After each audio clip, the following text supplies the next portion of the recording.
Reverend Israel Buffardi from the Lancaster Unitarian Universalist Church.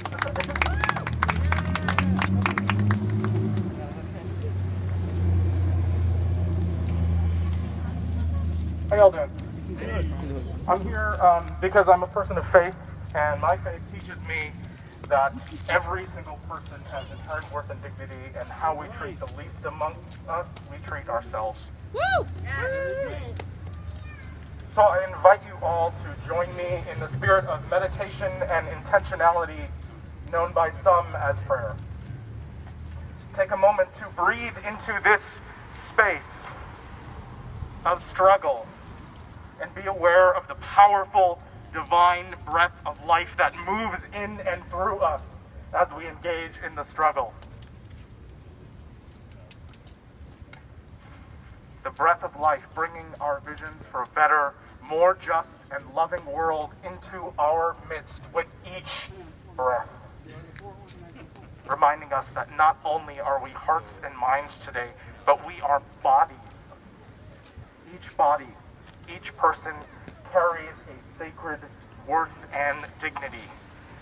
Each body, each person is made to share in the basic human rights of access to health, housing, food, and dignity and respect.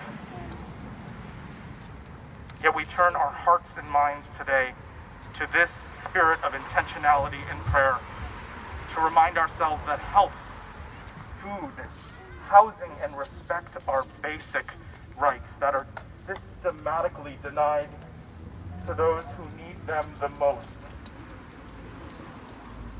We turn inward in prayer today so that the brokenness we encounter in our world may move us towards outward action.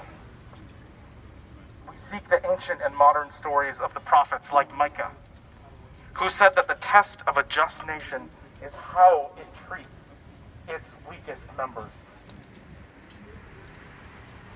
Like the Prophet Muhammad, peace be unto him, that said, if anyone saved a life, it would be as if they saved the life of the whole of the people. Like the Buddha, who taught of the need for compassion amongst us.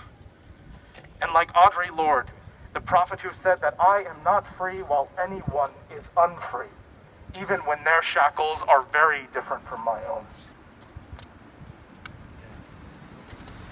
So we turn inward in prayer on this day, so that we might notice the spirit of love and justice that moves in and through us in the struggle.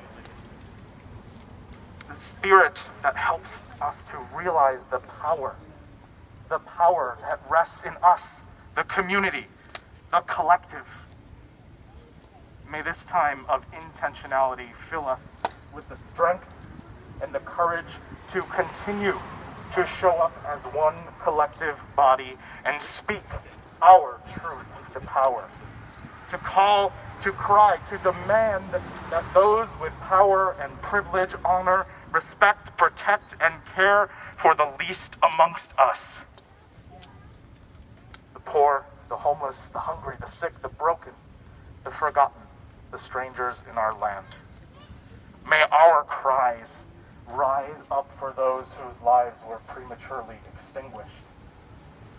May our cries proclaim in words and deeds that Black lives matter. May our cries rattle and shake the bones and stones of our unjust leaders and institutions, and may our cries ring out like the piercing blast of the divine shofar that felled the walls of the unjust city of Jericho, leaving space, my friends, for us to co-create a new land of love, safety, and justice for every sacred body in our midst. May it ever be so, by the work of our hearts, minds, and bodies.